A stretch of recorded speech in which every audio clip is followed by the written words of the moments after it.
Tonight on News 5 Live, hopes for a commission of inquiry into the sugar industry dwindles. ASR-BSI comes out swinging, but the Prime Minister takes aim at the VSCFA. Day one of the 2024 budget debate will share highlights from the House. Meanwhile, retired public officers protest following a broken promise by government a year ago. These stories and more coming up on News 5 Live.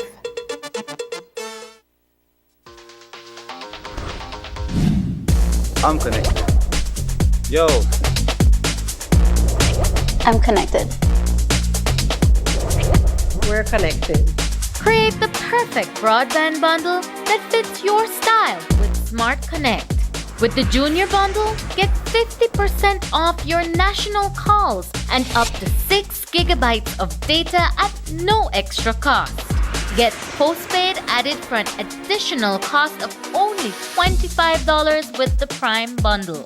Stay connected with unlimited smart-to-smart calls plus 6,300 megabytes of data and free international minutes.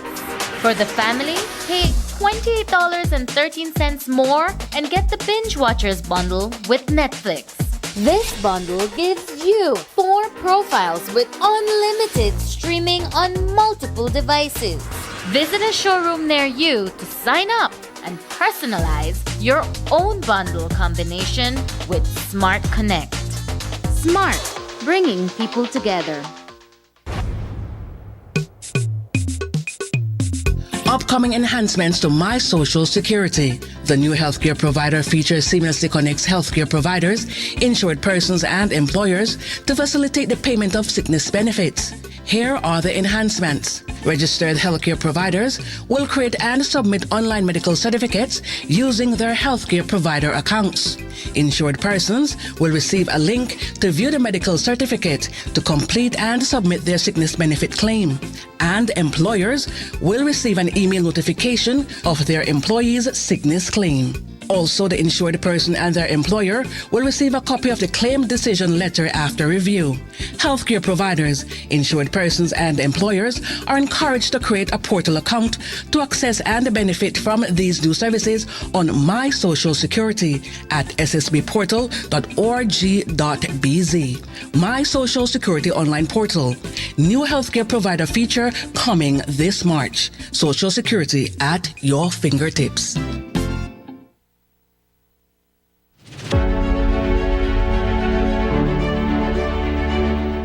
Rural High School, Ladyville Technical High School, San Pedro High School, Belmopan Comprehensive School, the biggest secondary school in the country, Mr. Speaker. The biggest secondary school, Belmopan Comprehensive School, bursting at the seams. Mopan Technical High School, Valley of Peace SDA Academy, Shunush San Viator Vocational High School, Escuela Secundaria Técnica Mexico, Belize High School of Agriculture, Orange Walk Technical High School, Bella Vista Government Secondary School, and Julian Cho Technical High School. So all across the country, and I have said to my colleagues, and I say it here to the Belizean people, this project is coming to every corner of our country.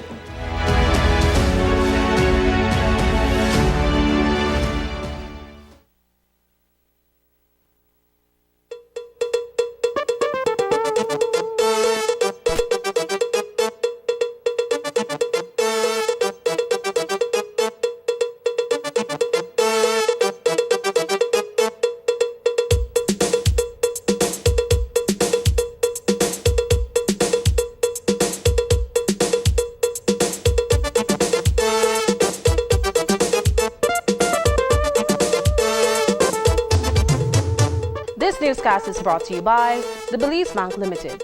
Our country, your bank. Good evening and welcome to News 5 Live for Wednesday, March 20th. I am Sabrina Daly. The likelihood that Prime Minister John Briceño will launch a commission of inquiry into the sugar industry is dwindling. Last night we told you about the Belize Sugarcane Farmers Association's condemnation of what they describe as poor excuses from Prime Minister John Briceño, almost 3 months after he committed to establish the commission. Tonight, ASR-BSI is denouncing the idea of a commission of inquiry, contending that the decision is politically motivated. According to a release from the Miller, it is not the only state. 3 of the 4 associations are against having or participating in an inquiry into the sugar industry. And the Prime Minister says it is their right and he cannot force them to participate. PM Briceño argued that members of the BSCFA have been acting out of emotions and refuse to listen. That's all right. If they want to, if that's what they want. But at the end of the day, we want to have a commission of inquiry to be able to take a look at the different challenges that the industry is facing, from the planting to the harvesting to the transportation, and to see how we can make the industry more viable. And I'm hoping that everybody can participate in this thing, in this process. It is a process that's being done in good faith. So you've had the BSCFA's press conference, sir. Essentially, they sort of, had very negative comments towards you. I don't listen to them. Sir. The issue of the Commission of Inquiry, as I pointed out to them back then, that we were going to do it within 1 month. But 1 month later, it came to my attention that there were not consultations with the associations, the other associations, and nor with BSI. If we had not done that, then that would have gone to court and it would have been squashed immediately. Actually, I was looking after their interests to ensure that we could have one. Now it seems that in spite of any consultations, BSI and the 3 other associations don't want to participate. And that's the very point I was trying to make to the BSCFA. So BSCFA, they got what they asked for. And notwithstanding their objection to participation, or at least condemning the Commission of Inquiry, is still going to go ahead. Well, I don't know, because in the Commission of Inquiry, we can't force you to participate. And if you're only going to be listening to one group and we can't listen to the rest of the industry, then it is of no use. Sir, the uncertainty won't be accepted well by BSCFA. What BSCFA has done was play in the hands of other people, and because of thinking emotionally instead of looking at the facts and how is it that we can get this thing done.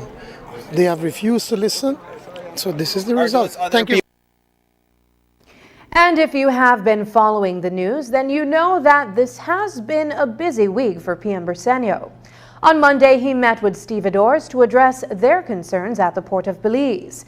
On Tuesday, he was faced with sharp verbal daggers from the members of the BSCFA, and today the Prime Minister had to face a group of retired public officers who are no longer interested in verbal promises.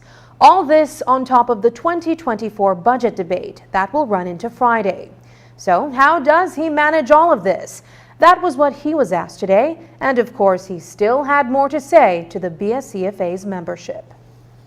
If there's one thing I must be grateful to my father, he taught me about hard work from when I was a very young boy, when I used to work at the cane fields. So I'm not fazed by hard work, but at the same time it's my passion, and it's something that I love doing, to be able to see how we can solve problems and how we can make this country move forward. Every step that I take, in my mind, I think that I'm doing the right thing as to how we can improve. I don't want to go like in a back and forth with the people from the BSCFA. My father was a leader for many years of the BSCFA, and I know the militancy of the BSCFA. But when they get personal, it's best I ignore them. So I'm not going to be in a back and forth. But they do have a right to say what it is that they want. Do I agree with them? Absolutely not. Parliamentarians will spend the next 3 days inside the National Assembly debating the draft estimate budget and revenue for 2024-2025. Prime Minister Briceño introduced the budget during a House meeting 2 weeks ago. As is customary, the leader of the opposition, Moses Shine Barrow, was the first to contribute to the budget debate. In his 45-minute address, Barrow touched on various issues in education, health, finance, and other areas. And as was expected, he began by denouncing the Briceño administration's budget, referring to it as a budget of lies and deception. Madam Speaker, a budget of lies and deception that fails to meaningfully address the needs and aspirations of the Belizean people is the accurate description of this stay off track presentation of the draft estimates of revenue and expenditure 2024 made by the Prime Minister and his government. Madam Speaker, this is not a budget that makes the necessary investments, short, medium, and long-term, change our nation needs for the better. Madam Speaker, this budget will not increase economic growth. This budget will not safeguard the health and security of our country for generations to come. Madam Speaker, this government has not put forward a budget that will ease the devastation of inflation. Nothing outlined in this budget, Madam Speaker, adequately alleviates poverty and strengthens the guardrails that protect the working class from being driven past the margins, Madam Speaker. This budget is tone deaf, like the Prime Minister that presented it. Disconnected is how you can only describe the presentation by a lame duck Prime Minister who has already checked out mentally and emotionally. This is a hollow budget that does not present any vision, Madam Speaker, no bold, courageous policy decisions, and no numbers to support, Madam Speaker, all of the lofty promises that was made by this government, Madam Speaker.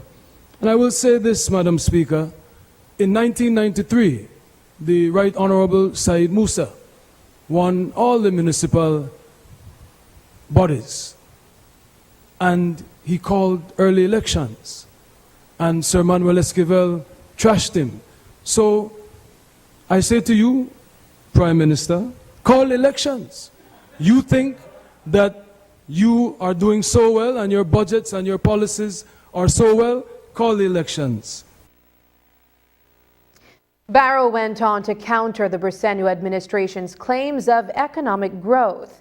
He contended that the government of Belize has been presenting false statistics to Belizeans and that it has not realized any economic accomplishments that supersedes the performance of the former UDP administration. Here is how he puts it. Before the worst global crisis of our generation, the debt was as low as 61% of GDP in 2014 under the Barrow administration, which is lower than this government had in 2022, where they were at 63%, Madam Speaker. And only 2% higher is the 2023's 59%, Madam Speaker. Lower, excuse me. Madam Speaker, the lies and deception need to stop. It does the people of Belize no good when the government projects these false statistics as accomplishments, rather than accept the reality. Own up to where you are. own up to your performance and understand and appreciate that it has been less than spectacular, Madam Speaker. It has been, in some instance, average, on par with what the UDP government was able to accomplish, and in most instances, less, Madam Speaker. As the next government of Belize, the UDP will not engage in these silly statistical games of deceit. The UDP will give honest assessments to the public so we can meet our targets, Madam Speaker, and realize our full potential.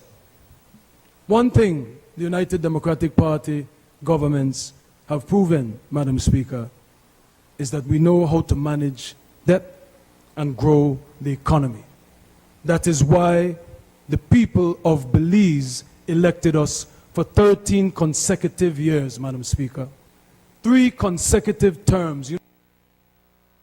Deputy Prime Minister and the Minister of Natural Resources, Cordell Hyde, was the second parliamentarian to contribute to the budget debate. Hyde, as all area representatives do during their budget presentation, first spoke on the works he accomplished in his Lake Independence constituency. He then proceeded to highlight accomplishments in his respective ministry. Minister Hyde noted that over the last year, 20,000 first-time landowners received a plot of land. He then announced that another 10,000 parcels are being surveyed for distribution. In just 3 years, we have provided 20,000 lots to ordinary Belizeans. In just 20,000, sir. 20,000 lots.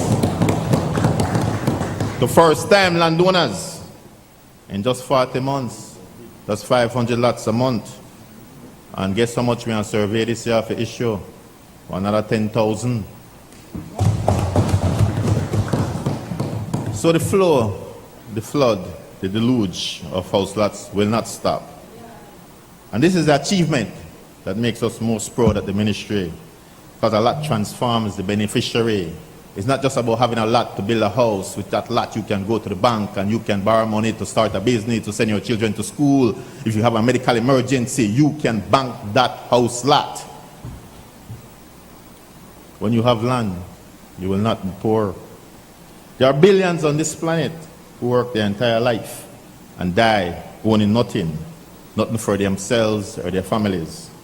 800 million people, as I told you, all around this world are living on less than $4 a day. Yet in this jewel, in just 3 years, in this little jewel, 20,000 Belizeans have become landowners. Last year, the Prime Minister focused on that incredible transfer of wealth that this represents, a transfer program that will continue and only gather pace. If we assume that each lot is valued around $20,000, then essentially this government has transferred $400 million in wealth to people who had no wealth before. Minister of Education Francis Fonseca, in his contributions to today's budget debate, announced that his ministry is assuming full responsibility for the payment of 100% of the salary and benefits for all teachers in government-aided secondary and tertiary institutions.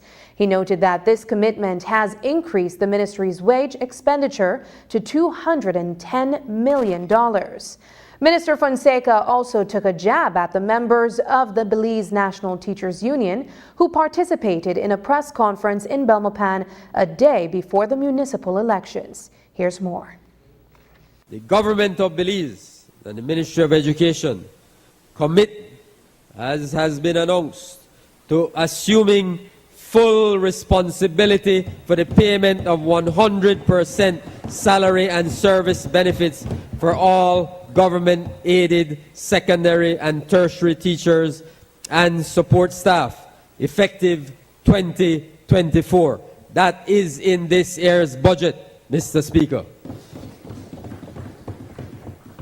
This commitment will directly benefit over 900 teachers at the secondary and tertiary levels, as well as more than 175 support staff. The budget allocation for the fiscal year 2024-25 will witness an increase in salary and service benefits amounting to approximately $14 million, resulting in a total expenditure of over $220 million on teacher and support staff salaries and service benefits over the next 5 years.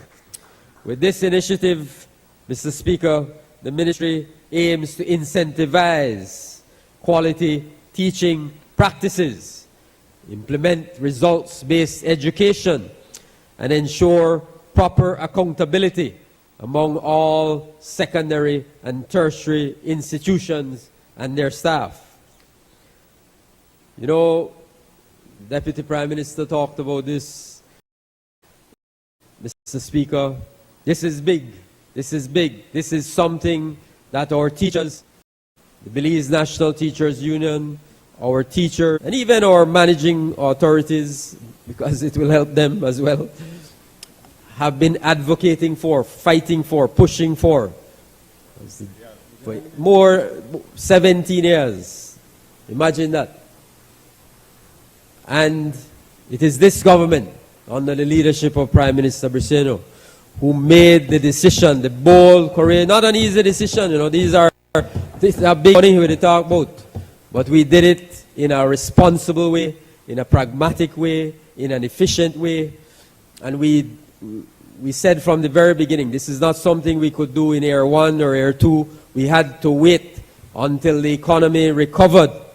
And it is then that the Prime Minister and the Cabinet said, let's get it done for the teachers of this country. And we did it. So it's a big deal. It's a big deal, Mr. Speaker. You know, and it's no wonder, if I may say this, Mr. Speaker, because I've heard from a lot of teachers. You know, they try, there are a few, you know, a few of them, still a few little UDPs who want to create mischief in the education system. There are very few, you know, there are very few left. They're shrinking day by day, they're dwindling, their numbers are dwindling.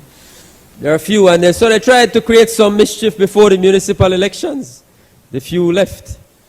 But they were met with absolute silence from the teachers, because the teachers of this country understand that we respect them, that we are working with them, and that we are trying to do our very best to assist them.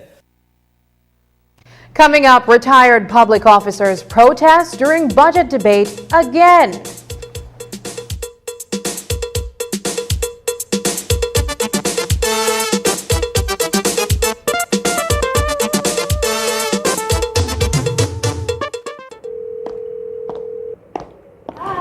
Bye. Why long time to try call you? Meet Alex. Where they go on, man? Alex signed up for a DigiOne premium bundle. He's loving it. With his free mobile plan, Alex can talk and surf on the go as much as he wants. Topping up and buying data is a thing of the past. Alex now has DigiTV.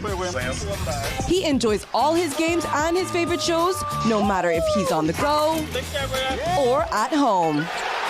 And Alex also enjoys the fastest, most reliable home internet speeds with his DigiNet service. He is living his best life. Alex bundled. Alex is saving $70 monthly compared to purchasing these services from the other providers. Be like Alex. Sign up for your DigiOne bundle package today. DigiOne. One bundle, no hassle, exceptional value. I know, Belizean. Of course, I will make sure the place clean, especially the places there where we treasure. I know, Belizean. Of course, I have a bag for my garbage in my car. I know, Belizean. Of course, I believe that all of we should do for we part to protect the environment. I know, Belizean. Of course, I teach my picnic from small enough to throw garbage on the ground. I don't Belizean. Of course, on and off the court. We unite as a team to keep Belize clean. As Belizeans, let's trash the habit and not the beauty.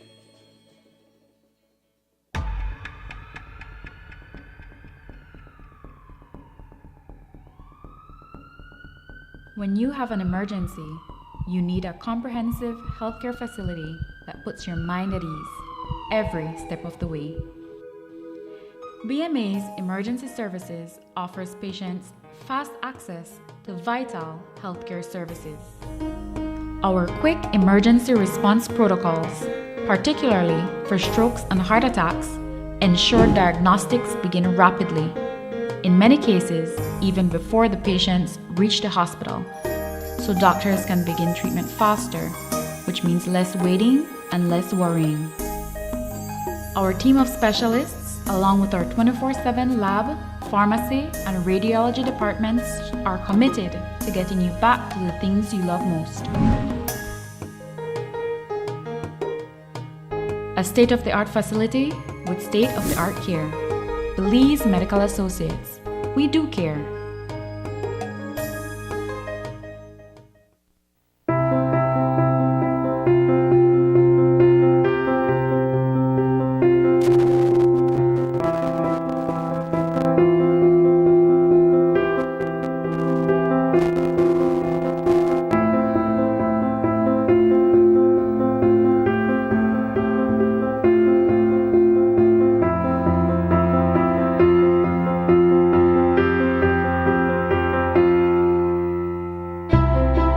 Live your best life with savings, sun, and fun only when you shop at Cellular World. Upgrade your tech today and stand out this Easter. Budget phones now as low as $49. Entry-level Android phones starting at an all-time low price of just $115. Samsung Galaxy phones backed up by a 1-year warranty starting at just $269. Or save even more with the Redmi gaming phone as low as $259. Tablets for kids starting at $155. TVs, speakers, power bank. But that's not all. Get a chance to win a one-night stay for two at the Sleeping Giant Rainforest Resort by the Belize Collection. Or be one of our 5 lucky winners to win an exciting triple adventure package for two with Chukka, including cave tubing, zip lining, and an ATV tour. WhatsApp us at 615-5141. We can ship your purchases safely countrywide. I'm David Humes. This is Vanessa Humes. We own Ladyville Cool Spot. Belize Bank save us a lot of time. Working with them, we can keep track exactly what we spend. We recommend Belize Bank 100% because we don't have to go to stand up in line, and we can check on our account right from our house. Working with Belize Bank is the best.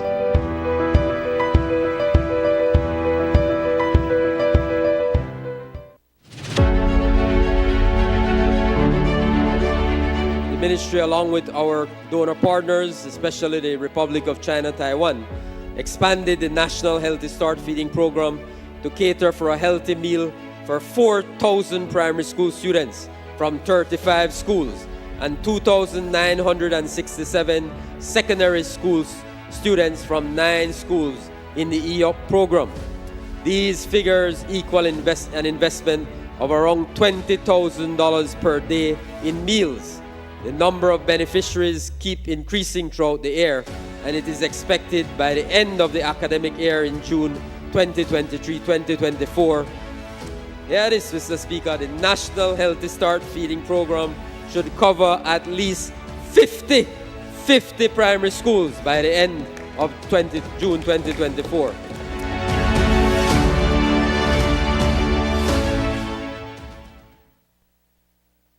Accused murderer Jamie Young remains on the lam several days after he shot and killed Damian Baptist during a vehicular pursuit over the weekend. As we reported, Baptist and his new girlfriend were followed by an enraged Young as they drove from Maxborough en route to Baptist's home in Ladyville. When they noticed that they were being tailed, Baptist and Amber Dawson attempted to drive to the Ladyville police station, but the couple did not make it. The vehicle that they were driving collided into a lamppost, and that's when Young exited his pickup truck and opened fire into the driver's side window of Baptist's car, killing him at the scene. According to Commissioner of Police Chester Williams, he was informed that Young would have turned himself in earlier this week. I was told that he was to surrender himself to the police on Monday. We have been waiting, and that has not occurred. We are still in search of him. The wanted posters are out, and we are urging the public, if anyone has any information that may be able to lead to his detention, please feel free to call 911 or the 922 number, and we would be most grateful if we can get him in custody so that he can face charges for what he had done over the weekend. You feel it's being facilitated by... Certainly when we have people on the run, they must have people who are aiding them in some way or the other. So yes, we do anticipate that he's being facilitated, but who, we cannot say at this time. A group of approximately 100 retired public officers and beneficiaries of the Public Workers Trust Fund protested today in front of the Assembly building. Parliamentarians were inside the chambers of the National Assembly for the 2024-2025 budget debate, while protesters stood outside with placards and horns that echoed through the chambers. Over the past 4 years, the association has been calling for the dissolution of the $9 million trust fund and the disbursement of the funds to its beneficiaries. Notably, they held a similar protest in 2023 around the same time, at the exact location where Prime Minister John Briceño committed that he would assist them in realizing their demand. But a year has passed without any resolution, and so these retired public officers were back out once more. And again, they left with assurance from the Prime Minister that he supports their cause and that he will assist them. News 5's Paul Lopez was there, and he filed the following report. $16.66 they're giving us, not enough. And the grocery bag project. The grocery bag, we not get paid in our grocery bags. We not supposed to get paid in our grocery bag. We want with money. We not want no grocery bag. We want with money now. Protesters who stood in front of the National Assembly building this morning echoed the same cry. These are retired public officers who are beneficiaries of a $9 million trust fund established as compensation following a wage freeze between 1995 and 1997. The trust controls shares in Belize Telecommunications Limited and other secure investments.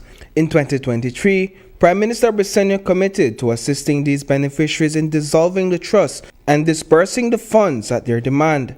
But a year has passed with no results, a cause to protest for these retired public workers. I want to impress upon the Prime Minister that the government, the settler, they have authority to be able to reconstitute the Board of Trustees, leading towards, or have an interim board, so that it will lead towards the solution of the trust. What we want to see really is the trust to be dissolved, liquidate all the funds, and with the funds be able to pay the beneficiaries who are owed these funds for over 27 years. They've owed these funds, and so that's all we're asking for, nothing unreasonable. According to Enriquez, that is the promise Prime Minister John Briceño made last year and did not fulfill. Lisbeth Castillo, also a former public officer, held up a placard saying that they have been waiting for 3 decades to receive their benefits to no avail. Look at what the sign says. Almost 3 decades and still waiting. Really, really tough. Because those monies are ours. We should not have to be out here fighting for this money. We don't mind being out here to represent the other beneficiaries, but at least the government can come, and when they promise something, they ought to keep their side of the promise. We gave many years of good service to this country and the people of Belize, and we expect nothing better and nothing less in return. Prime Minister John Briceño left the National Assembly chamber where the budget debate was being held to meet and dialogue with protesters, flocked by as many as 6 security guards, like he did exactly 1 year ago. He informed the retired public officers that he supports their position. We support the winding down or shutting down of this trust. The problem we have right now that it is in the courts. So the people that are suing, if they could withdraw the case, then hold on, I can finish, please. If we not could, whosoever it is, if these people could withdraw the case, then we could wind it down. And at the same time, I believe then that we could do whatever investigation there may be to see if any monies were misspent. But right now, as much as we want to help, and I agree with especially someone who done Sata City, and that's a long time, man. Right. I know some of you need the money now. We don't get of age. We get sickly. We need the money, so we want to hold on. Please allow me. We want to wind it up so that we could get to the money. But it's in court. There have been 2 court cases previously, and that matter has been appealed. The appellants want the same that we want, which is to say they want the trust to be terminated and they want the funds to be distributed to the beneficiaries. And so in that sense, we have a common cause. And so what we are saying then is that with the assistance of government, that case can be withdrawn, because what they want really is what we want, and also, but they want also to be paid for the cost of the legal services and so forth. We are prepared to do that. Enriquez and other beneficiaries are concerned that as the winding up of the trust fund is slow in coming, monies are still being used from the funds to invest in projects that they object to. He contends that close to $2 million have already been invested, much to their dismay. Since the situation is in court, right? Yes. Can there be an injunction to stop the spending? Yes. But injunction for what? To stop the spending money. But then people have made loan off of that money already. But still, even if you do that, we still can't wind up the trust and give on the money because it's in court. We need to take it out of the court system. Then we could do what we want. But that's why what I need now, if we could appoint 1, 3, or 4 of you for us then to meet with the Attorney General, and then the Attorney General could take it time and explain to us the steps, how we could go about doing that. PM, how we support. PM, yes, respectfully, you asked us to do that last year. Yes. We did. You know how many meetings we had? 1 meeting with Minister Usher, 1 with the Deputy AG. You know what? We keep asking and these people don't want to meet with us. We can't be reinventing the wheel and getting a group together because it's like wasting time, PM. Right now, I will promise you, after the Easter break, I will have wait. Yes, PM, go ahead.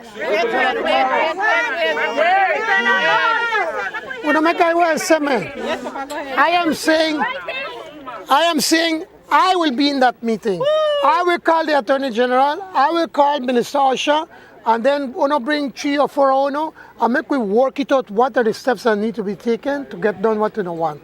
Reporting for News 5, I am Paul Lopez. And following his brief interaction with protesters in front of the Assembly building, reporters asked PM Briceño why there was no resolution to their demands over the last year.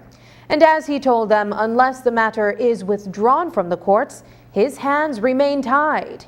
He did, however, commit to meet with them immediately after the upcoming Easter break.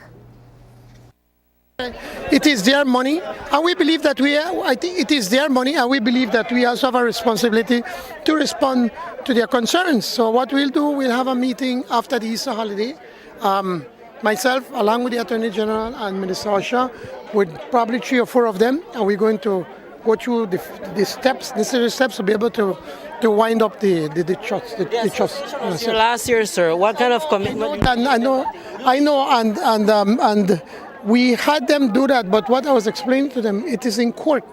And unless if the people that have taken the trustees to court withdraw that, there's not much we can do. So we want to sit down with them to talk with them and to come up with a plan. I've promised them that I would take my time to sit down with them and to come up with a plan of action so we could get what they want. After the break, women BDF officers recognized. But first, here's the weather update with data from the Belize Met Service.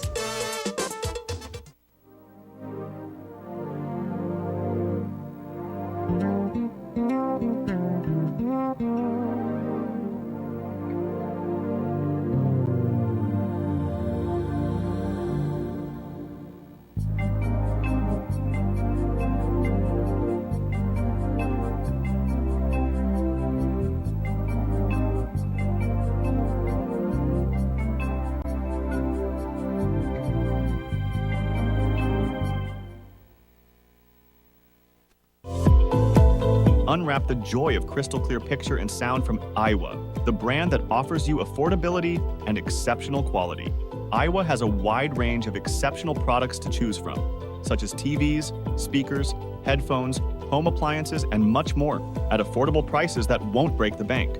Enhance your audio-visual entertainment experience with Aiwa, and for your convenience, parts are readily available in country for hassle-free maintenance. You can find Aiwa products at your local electronics store countrywide. Choose Aiwa, the best in home entertainment and household appliances. Minister Abelardo Josemay, the Prevention of Corruption Act requires you to file a declaration of your assets, income, and liabilities every year. The reason for this law is so that the public can know if ministers like you are getting rich in public office. It is a crime not to file a declaration, punishable with imprisonment, as well as a fine of $100 for each day that you fail to file. Minister May, you have refused to file any declaration and therefore owe the Commission thousands of dollars in fines.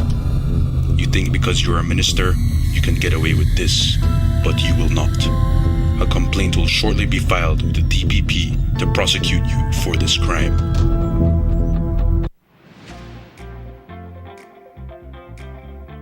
With RF&G Insurance, you can request a quote, renew a policy, purchase a policy, and even file a claim effortlessly with WhatsApp.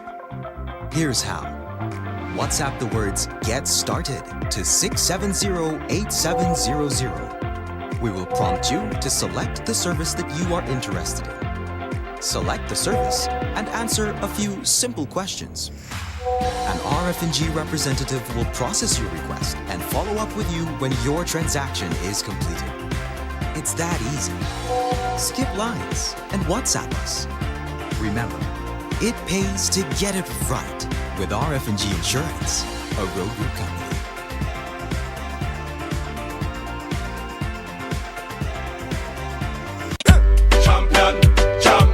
In order to repeat as a champion, it takes great sacrifice, hard work, dedication, disappointment, all the agony, and then comes the ecstasy of repeat.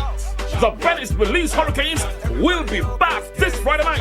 They're playing basketball all around the world.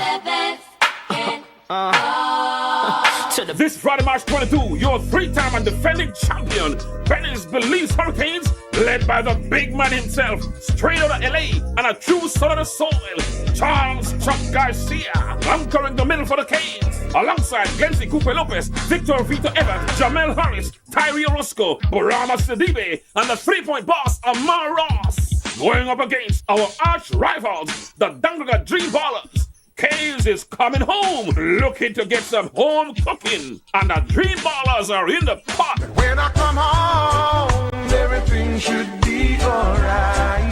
The halftime show will feature the Sugar King Girls, the big screen Kiss Cam, and dance-off competitions to win fabulous prizes, courtesy Cellular World. Don't forget the $1,000 primary and high schoolers poster and battle competition, and the Hamanasi Resort first 5 contests valued at $5,000. One team, one big family. Remember, bring out the entire family this Friday night at the Belize Civic Center. Canes versus Greek Dream Ballers. Gates open at 7 p.m. Tip-off time 9. Hurricanes are one big family. After party on Thursdays. Sponsors. Yo, respect the city. Love the game. Yeah. Family. Belize Hurricanes. Hurricanes are one. How can a precision-engineered and sustainably made tire change your world? A tire that gives you strength and safety when you need it most. What we learn on the track, we innovate. For the road. Bringing next-level quality and reliability to every drive.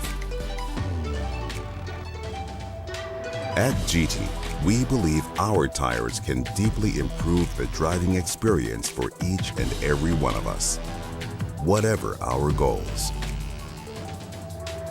Enjoy driving.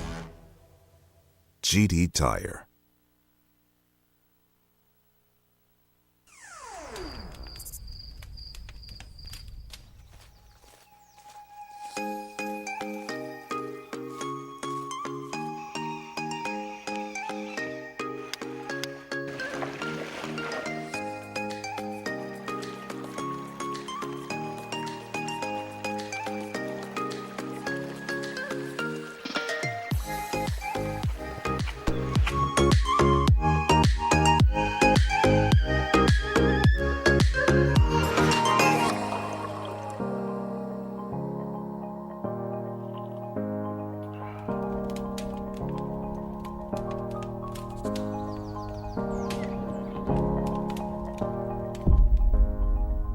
Explore the great outdoors with Benny's quality and savings. I'm connected. Yo. I'm connected. We're connected. Create the perfect broadband bundle that fits your style with Smart Connect. With the Junior Bundle, get 50% off your national calls and up to 6 gigabytes of data at no extra cost. Get postpaid added for an additional cost of only $25 with the Prime Bundle. Stay connected with unlimited smart-to-smart calls plus 6,300 megabytes of data and free international minutes. For the family, pay $28.13 more and get the Binge Watchers bundle with Netflix. This bundle gives you 4 profiles with unlimited streaming on multiple devices. Visit a showroom near you to sign up and personalize your own bundle combination with Smart Connect. Smart, bringing people together. The Belize Police Department recognized the trio of outstanding female police officers this morning here in Belize City. As part of Women's Month, the officers were formally acknowledged by the leadership of the police department for the respective roles that they play in community development and law enforcement. Here's News 5's Isani Cayetano with that story. It's been a great journey being a police officer.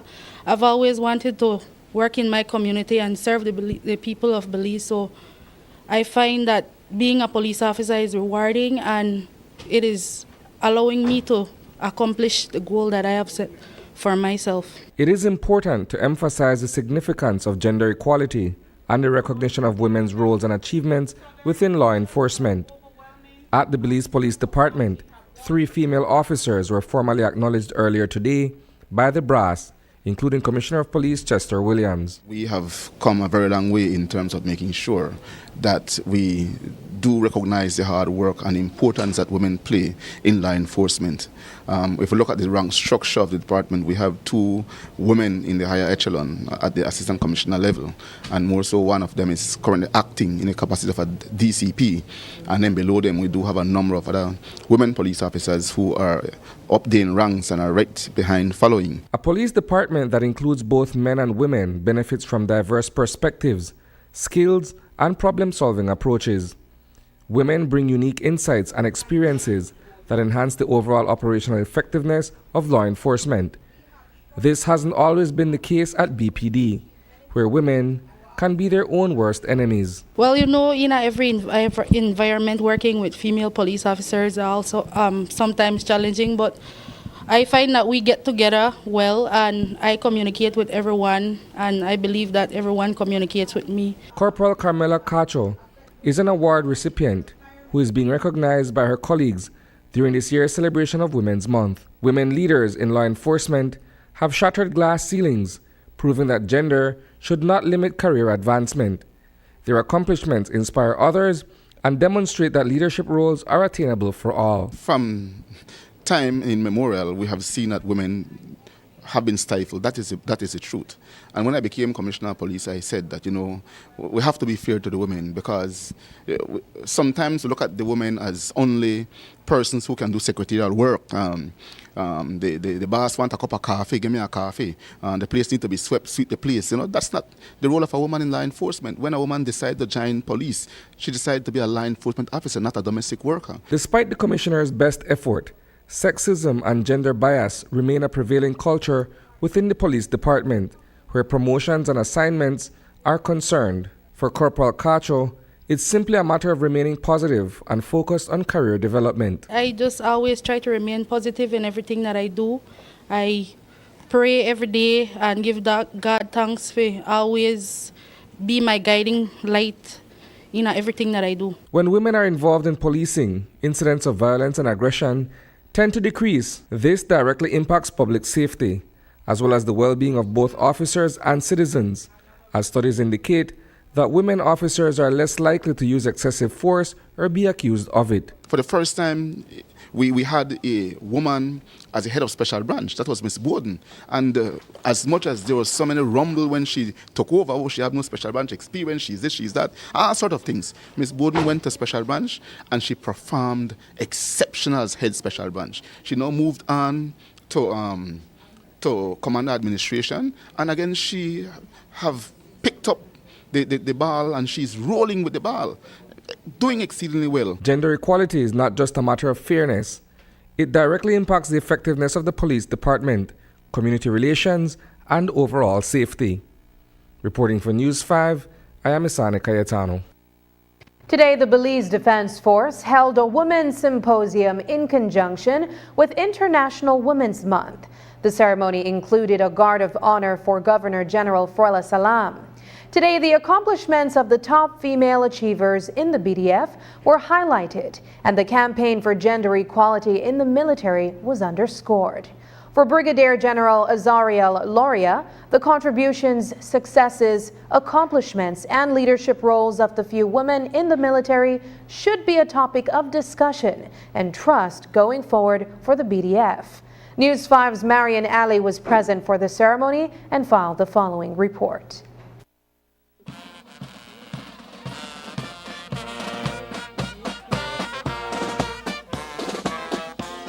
There are very few female BDF soldiers who hold meaningful positions in the male-dominated profession. But today, an exception was made to highlight the successes of the female members, particularly in the very few leadership positions in the military. Brigadier General Azariel Loria said that in the pursuit of gender equality, today should serve as a reminder of the commitment to empower, uplift, and champion the invaluable contribution of women in the armed forces and the need to ensure their safety, inclusion, and advancement through the ranks. We have changed our policy, some of our directives, our sexual harassment policy, our SHARP policy, that is the sexual harassment and response prevention initiatives. We have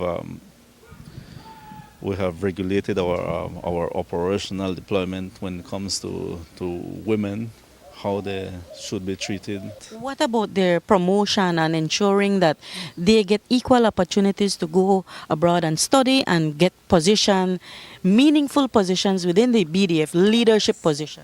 For the first time in the history of the Belize Defense Force that we have a promoted Lieutenant Colonel. Her name is Lydia Guerra, Dr. Lydia Guerra. She is the first ever woman, female to get promoted to such a high rank. She is now a senior officer, and she has been appointed as our first medical officer. So she is in control of our hospital and all other doctors. The senior female BDF officer, Dr. Lydia Guerra, told News 5 that she started out as a cadet as any other officer, but she was privileged to have obtained a scholarship to study medicine at the Mexican Military Academy. And she said that it was not easy then and still experiences a degree of discrimination now, simply because she is a woman in that position. Being a cadet there on a whole has its challenges in terms of being in a male-dominated environment as well, and we also had to do just as all the men did there and meet our educational goals and expectations. Upon arrival back home, it had similar challenges being a part of the Belize Defense Force in terms of garnering that respect from our subordinates, because arriving here I was commissioned to an officer and subsequently moved up to the rank of captain that had been traditionally done for other doctors who joined the force, and then also working in the capacity of the medical officer at the hospital, seeing our patients. And you know, we still have that stereotype, whereas they see a female, they automatically assume that it's a nurse. So they would walk in and they'd ask, nurse, excuse me, can I see the doctor? And I would have to say, well, you're seeing one and I'm the doctor. In the BDF's enlisted bracket, Warrant Officer Dianca Reyes also holds a senior position and, according to Commander Loria, is now in line to become the woman officer to take on a top role in the BDF. Governor General Dame Froila Salam shared keen observations about girls and women having to work twice as hard as boys and men in the home. It seemed unfair to me as a child that despite working as hard as my brother on the farm, I still had to do household chores like preparing lunch when we came back from working in the fields, whereas my older brother was not expected to do anything other than rest while we prepared the food. As an adult, I saw how women who work outside of the home still had to come home and cook and clean and do all the other household chores, while their partners, male partners, did minimal work. We women have to work twice as hard as men in our families when we do paid work outside of the home. At the same time, women in the workforce earn just 70% of men's pay. A report from the World Bank released earlier this month stated that no country in the world gives women the same opportunities as men in the workforce. No country in the world. Aside from these realities for women, those who join the military oftentimes must endure sexual harassment from their male peers. But Commander Loria says this will not be tolerated in the military, and to ensure this, he expounded on what the SHARP policy prohibits. The adaptation of the SHARP policy, which is the Sexual Harassment, Assault, Response and Prevention, is a crucial step towards creating a safer and more respectful military community, demonstrating our commitment to eradicating sexual harassment. This policy not only serves as a deterrent against sexual misconduct, but also establishes support mechanisms for survivors. It is not just about reacting to incidents, but also about proactively creating an environment where such acts are unthinkable. It is mandated upon us to ensure that every member of our armed forces feels secure in reporting incidents and confident enough that justice will be served. Loria says that the military's commitment in leadership diversity is not only a nod to equality, but a strategic imperative that enhances the effectiveness of their operations. Reporting for News 5, I'm Marion Ali. In mid-2023, a complaint of sexual harassment found its way to the BDF commandant's desk. It was a complaint against a BDF officer. Today, Loria brought us up to speed with how that matter has been dealt with. He said that he has dealt with the case and that it is now with the Security Services Commission for a final decision. I cannot talk much on that because it's still a live case, but we have dealt with the situation. and we have done our recommendations to the security services. So it's incumbent on them to review the findings, the recommendation, and agree or disagree with it. This is pertaining to which officer? It's a sexual harassment case involving an officer. I would leave it as that. Earlier this month, we reported that the BDF discovered an illegal road being built within the Chiquibull Forest Reserve. The road was located south of Rio Blanco, about a kilometer into Belize. Today, BDF Commander Brigadier General Azaria Loria told News 5 that the military has taken a few steps since the road was discovered. They were trying to access a creek. And what we understand too is that they were pushing that road so that they could continue with their cattle rearing, and other information that we got is that some Guatemalans they wanted to subdivide that area into lots and sell it amongst them. We have patrols there now to prevent that. We have sent also that information to the Ministry of National Defense and Border Security and asking for a verification from the Organization of the American States. That's where we are right now with that road. When we return, family pleads to help save Jameer.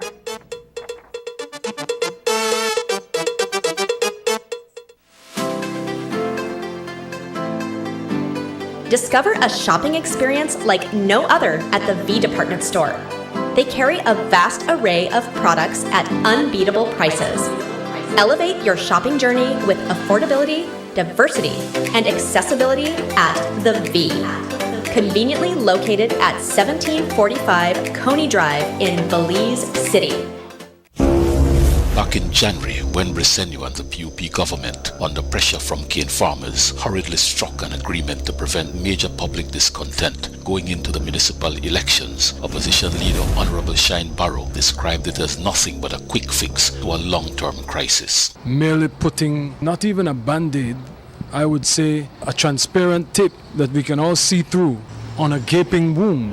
The opposition leader predicted that once the elections were over, the government would break its promise. I can't feel happy for the Caneros because we'll be back at square one in 3 months. I guarantee you within 3 months there will be no inquiry completed, there will be no analysis, no data, no nothing. As predicted, cane farmers have had to write Briceño to complain that the Commission of Inquiry, which he promised to establish within 30 days, has still not commenced after 2 months and counting. In a follow-up release, the cane farmers wrote, BSCFA calls on the Prime Minister to stay on track and to establish the Commission of Inquiry forthwith, or shall BSCFA have to remind him where is the track?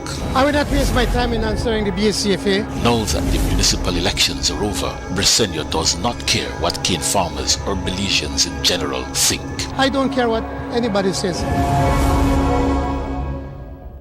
Hi, my name is Lincoln Fowers and I work at UMAL.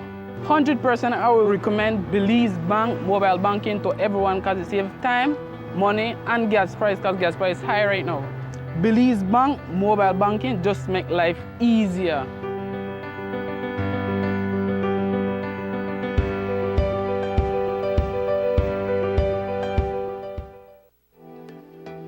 $2,251,000 slices of watermelon are eaten by tourists each year in Belize, benefiting local farmers and processors directly.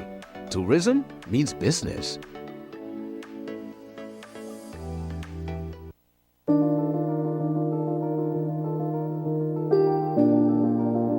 Happy Women's Day to everyone.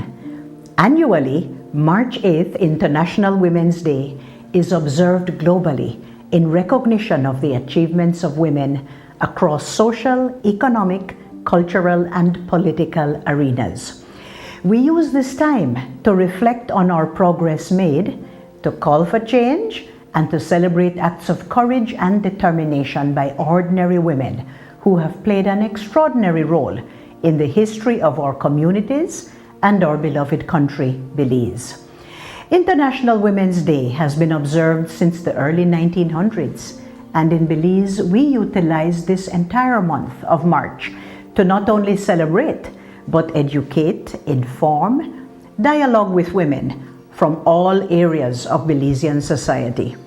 This helps us to accomplish the necessary changes that need to be made in our programs, projects, and laws.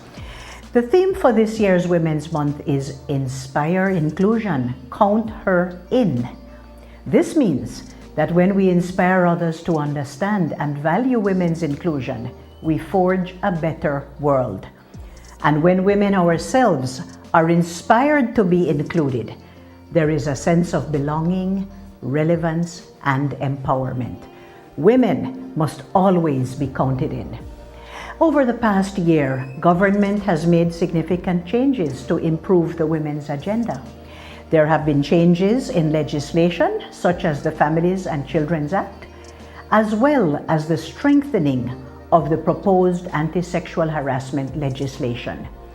The National Women's Commission is now a statutory body, giving it the legal mandate of advocating, promoting, monitoring, and reporting on gender issues in Belize. Empowering women is a big responsibility, but it is also vital for gender equality. Furthermore, society benefits when women are treated with dignity and respect. Women are undoubtedly turning the world's attention on ourselves. It may have been previously impossible, but it is now doable, and we are doing so now. Women are achieving incredible heights and breaking glass ceilings. For example, the increases in women leadership positions and women as proprietors of small, medium, and micro enterprises. Women are joining every field and succeeding in all of them, demonstrating our abilities. But there is still a long way to go. So let us join hands in removing the barriers of negativity and making sure that women's participation will strengthen our society in every way. I want to wish everyone, all Belizeans, especially our beautiful women, a happy Women's Month to all.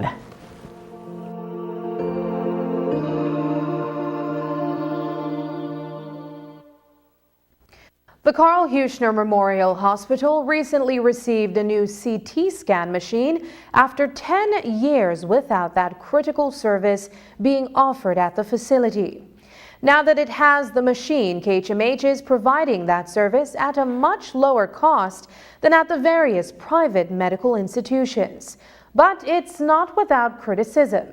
Earlier today, CEO Chandra Cancino gave the media access to the diagnostic X-ray scanner and briefly discussed its acquisition. As you know, we have officially received and started to operate the new CT scan machine, and we are extremely elated, particularly from the perspective of the patient and the doctors, because we are now able to perform that level of service that we needed to do a long time ago. This is a big win for the patients and the staff because now the patients don't need to go outside of the hospital to get tested, and also the doctors now have an additional diagnostic tool that is at a very high level that will enable them to make better diagnosis, prescribe better treatment, and we have better results. Can you talk about the cost of the new service to patients? The new service, it varies. I think if you ever, which I hope you will never need to do a CT scan, it varies from a simple CT to this machine can do some very high-tech operations. And so right now what we call a basic CT would be somewhere between $300 and $350, depending on where you're doing the CT. That's without contrast, and then with contrast, which is with a dye that enables the doctors to see a little bit more, would be between $350 and $400. During our time with her, Chief Executive Officer Chandra Cancino also responded to criticism about the acquisition of the machine, as well as its placement at the KHMH here in Belize City. How do you respond to the comments that were made by another medical practitioner to another media house yesterday regarding the CT scan and its placement here at the KHMH? Isani, for us, our perspective is from a public service perspective. And so I think a lot of people don't realize that access to quality healthcare is actually a part of poverty alleviation. And so why shouldn't the regular normal man from and woman off the street of Belize City have access to such a superior service? And so maybe that's a private sector perspective, but from a public sector perspective, we are extremely happy that everybody in Belize will have access to these services at an extremely affordable price. The argument was also that while we have the CT scan here, the other public hospitals don't have one, and that those persons from Corozal and Toledo and Dangriga, they have to travel all the way here to be able to get this service, as opposed to getting a less expensive CT scan and placing them in all of the public hospitals. Well, remember, Carl Huchner is the only tertiary institution in Belize. And so our concern is the provision of care from the Carl Huchner Memorial Hospital. Indeed, the ministry can explore options that were suggested, but there are many things that go along with purchasing a CT. Tonight, a family is turning to the public to plead for assistance in saving 12-year-old Jameer Lodge's life. The Standard 5 student was diagnosed with encephalitis, a brain inflammation that led to a rapid decline in his health at the beginning of March. He has since been sent to Merida, where he is making a slow recovery. But the family has amassed a hospital bill of over $90,000. And as his treatment is nowhere near its end, the bill is only growing. We spoke with a few of Jameer's family members earlier today to hear how they are handling his treatment. News 5's Brittany Gordon reports. It's been just over 2 weeks since 12-year-old Jameer Lodge was diagnosed with encephalitis, an inflammation of the brain that leads to several symptoms such as fever, seizures, loss of consciousness, and a loss of motor control. What started out as a headache for Jameer resulted in complete loss of movement in his body and ultimately hospitalization. Jameer's aunt, Kimberly Garcia, explained that while progress is being made in his condition, it's a slow process. Jameer is 12 years old. He's a student of St. Joseph Primary School, and he's been seeking medical treatment in Merida for encephalitis and COVID-19 positive earlier. So that's what he's getting treated for right now. Jameer's condition, he's stable right now, but he has a long way to go. He's not able to talk because he's intubated, but we've been seeing slight movements from him. So it's a very slow process. It's a very slow process, and we expect to see more movements from him, a lot more treatments. We have a long way to go with his medical treatment, and that is why we're here to seek assistance for him.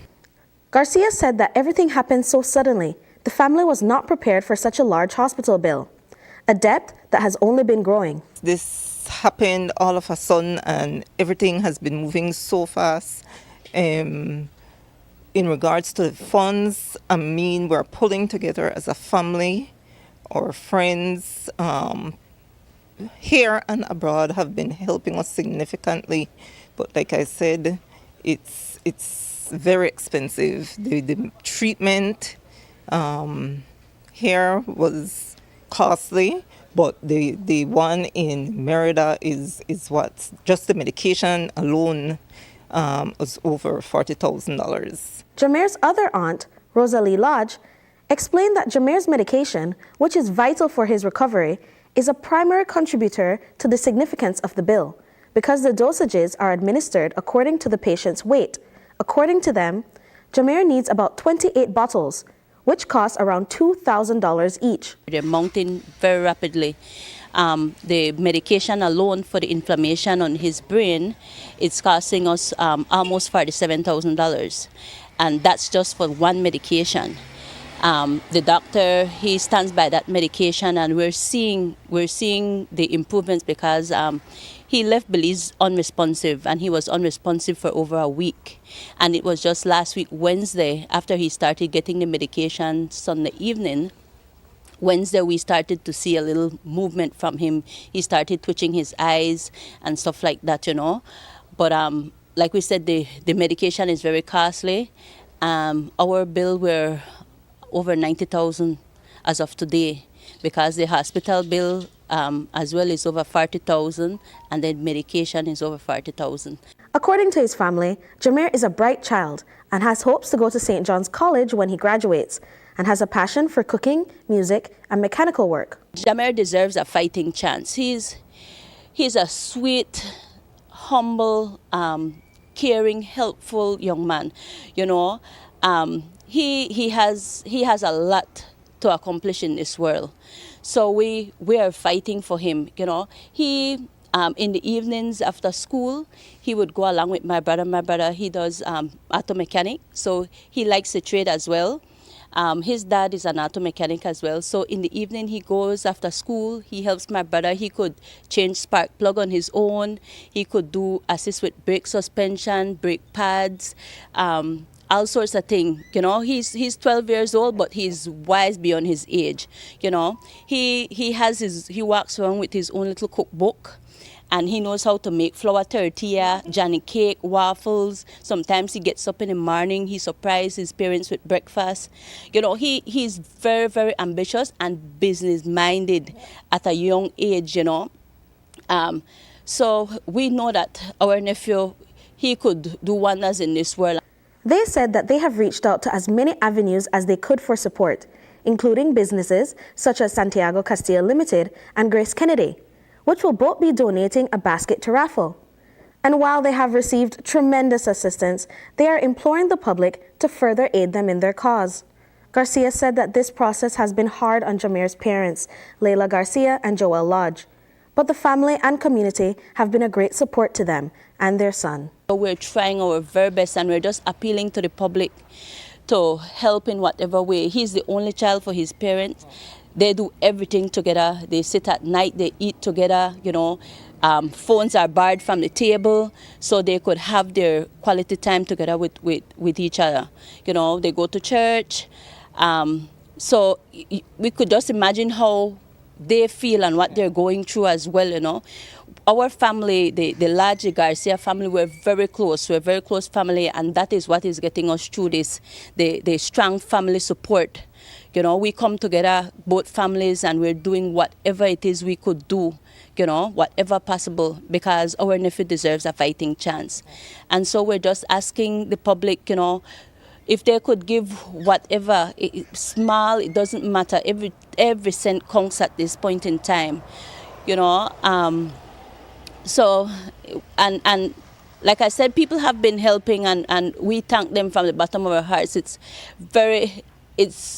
It's amazing the amount of people that has reached out to us, you know. Belize have some wonderful people, I'm telling you. It's love. Belize is love. Brittany Gordon for News 5. Up next, 500 children celebrate World Met Day.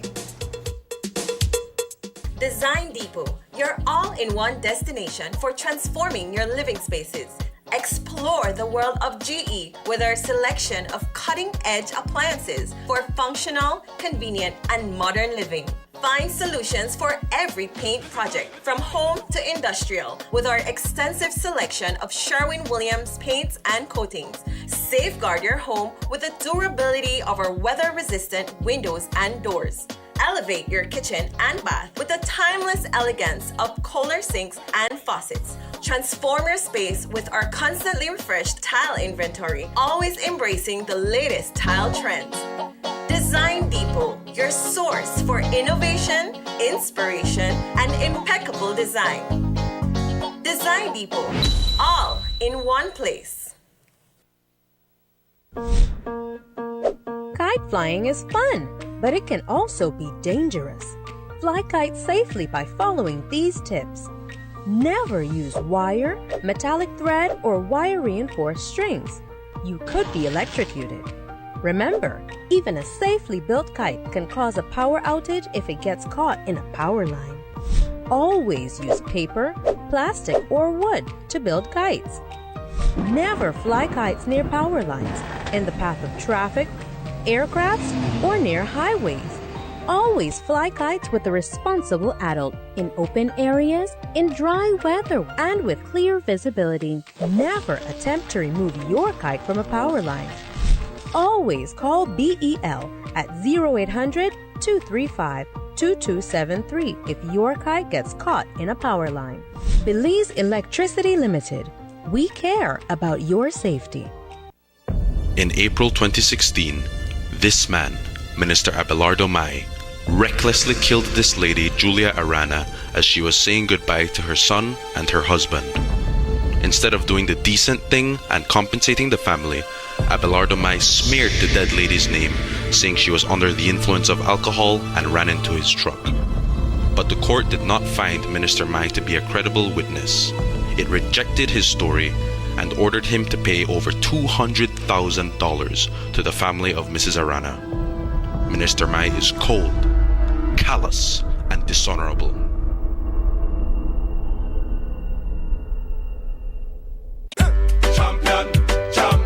In order to repeat as a champion, it takes great sacrifice, hard work, dedication, disappointment, all the agony. And then comes the ecstasy of repeat.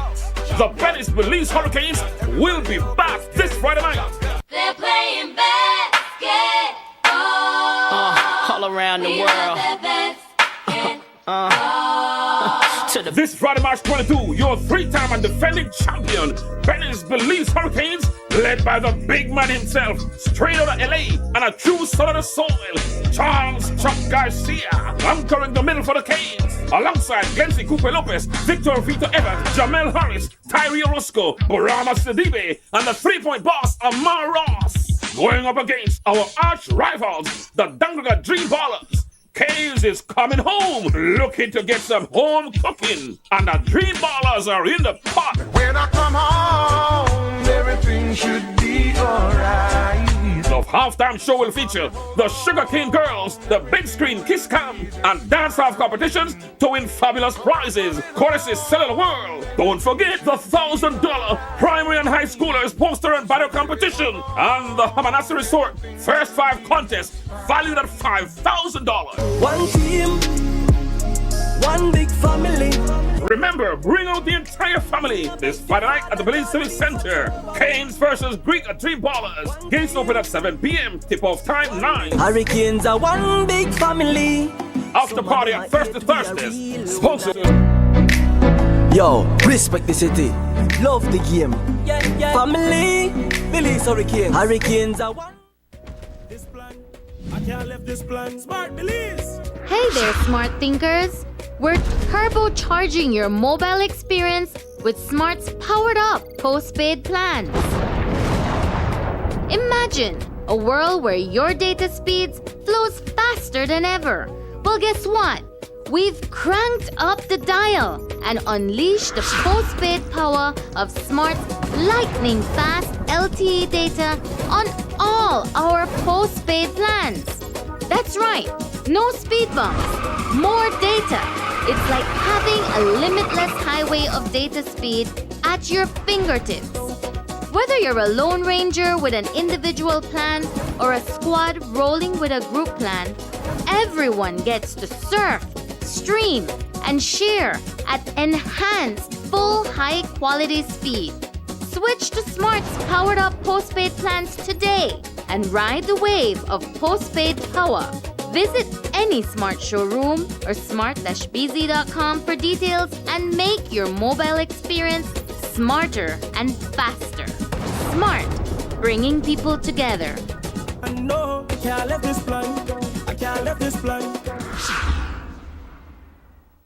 With World Meteorological Day just 3 days away, the National Met Service has already begun to celebrate.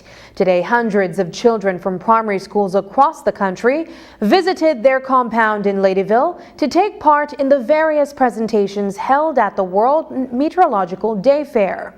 This year, Belize celebrates under the theme, At the Frontline of Climate Action.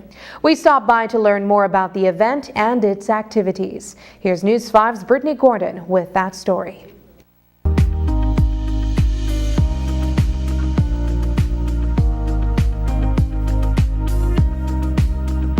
Every year, on March 23rd, countries around the world join in the observation of World Meteorological Day. It is meant to commemorate the establishment of the World Meteorological Organization in 1950. This year's theme highlights the very important role that the weather and climate information play in advancing sustainable development goals and reducing the impacts of extreme weather and climate-related events on societies across the globe. Michael Holtz, a weather observer at the National Meteorological Service, gave us some information about the importance of the event. Day is on March 23rd. We're celebrating a little bit earlier, but it's about exposing the kids into the weather, how we get information from the weather, how that might be useful to them, and give them a little bit more insight about the rain, the weather, and so forth, the types of instruments we use, and just to have them build up an interest in case they want to come work here, work for a meteorological service, and so they have a deeper understanding of science and how it works. Holt said that the fair displayed a host of activities and informational booths for the kids to visit, where they learned about the Met's automatic weather stations, radar, and weather balloons. Around 500 children attended the event, with some hailing from as far as Key Cocker. Marina Chamelia explained why she thought it was important to make the visit to the fair along with her students. I believe that it's important for kids to be a part of these kind of fair because they could use it in their science lesson and get to learn more and put it into practice. I want them to learn more about the satellite. When they came, they asked, "Miss, what is that big ball there?" And we went and asked a gentleman, and he said that after the tour that they will know more about it. And you're hoping to implement some of the things that they learn here today into their science lessons? Yes, ma'am. Speaking with a few of Chamelia's students, we learned what they gleaned from the presentations. I learned that the sun recorder records how many, I don't know how to say it, but the heat. It records all the heat that the sun projects. Can you tell me what you learned at today's event so far? Okay, that the thermometers test the temperature of things. So are you excited to be participating in today's event? Yes. Have you learned anything so far? That there's 4 types of thermometers, and that there's one of the thermometers, the max thermometer, is the closest to be those thermometers that the nurse gave you. The highlights of the day's activities was the releasing of a weather balloon used to measure temperature, wind, and pressure as it ascends.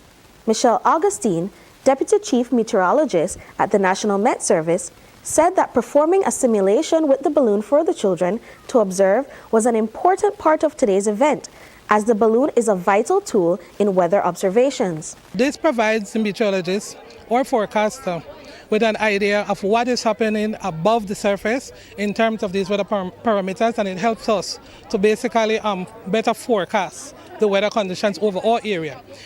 Additionally, this information is very important from the weather balloon during a hurricane season, because when we have the approach of a storm, the National Hurricane Center relies on this information from this radar sun that is released with the weather balloon to help them to assess or analyze the data over a particular area. So the weather balloon will provide, for example, if a system is approaching, if the pressure is low, so it kind of helps them to validate where the center of the storm is. Likewise, also the wind conditions. If the weather balloon goes up and measures, the instrument measures that the wind is very strong near our area, then the hurricane forecasters would better able to pinpoint the location of the system. Brittany Gordon for News 5. And that's the news. Tonight's broadcast is available at channel5belize.com, on our Facebook, and on YouTube. I'm Sabrina Daly. Thanks for joining us, and from all of us here at News 5, good night.